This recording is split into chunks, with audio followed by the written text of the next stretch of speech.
Welcome to go sister trendy life channel மக்களே.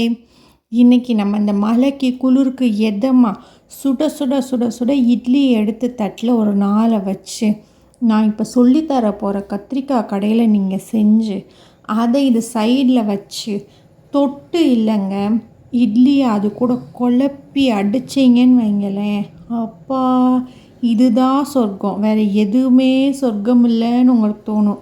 அந்த அளவுக்கு செம்ம டேஸ்டான சூப்பரான ஒரு கத்திரிக்காய் கடையல். வாங்க எப்படி பண்ணுறதுன்னு பார்க்கலாம். ஒரு குக்கர் எடுத்துகிட்டு அதில் ஒரு 2 சின்ன சைஸ் பெரிய வெங்காயம், அதாவது ஒரு பெரிய வெங்காயம் அந்த அளவுக்கு நான் ரஃப்பாக சாப் பண்ணி போட்டிருக்கேன். ஒரு உருளைக்கிழங்கு சாப் பண்ணி போட்டிருக்கேன். அப்புறம் ஒரு 1.5 தக்காளி கொஞ்சம் புளிப்பு தரும், அதனால் ஒரு 1.5 தக்காளி போட்டிருக்கேன். பெருசாக இருந்தால் 1 போடுங்க. 2 பச்சை மிளகா, பிஞ்சு கத்திரிக்காயை ஒரு 6 கத்திரிக்காய் நான் இந்த மாதிரி சின்ன சின்னதாக கட் பண்ணி வச்சுருக்கேன், அதையும் சேர்த்துக்கலாம்.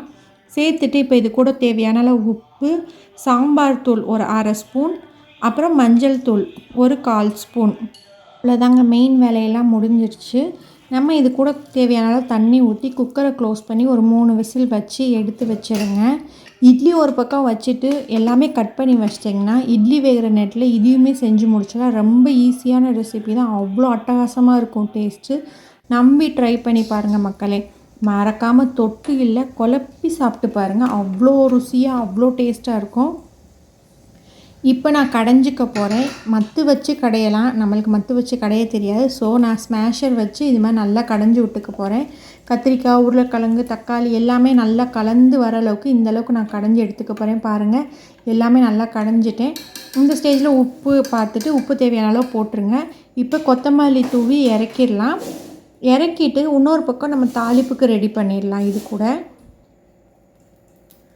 இப்போ ஒரு கடாயில் தேவையான அளவு எண்ணெய் ஊற்றிட்டு கடுகு, உளுந்தம்பருப்பு, சீரகம் எல்லாம் போட்டு இது வெடிக்கட்டும்.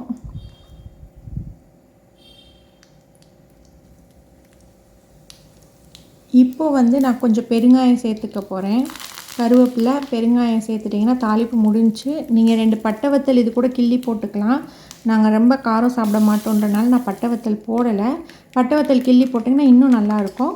இப்போ இந்த தாளிப்பை இது கூட ஊற்றிட்டு மறக்காமல் அந்த வடைச்சட்டியில் கொஞ்சமாக இந்த கடையில் எடுத்து ஊற்றி அதையும் இதில் ரிட்டன் பண்ணி வச்சுருக்கேங்க.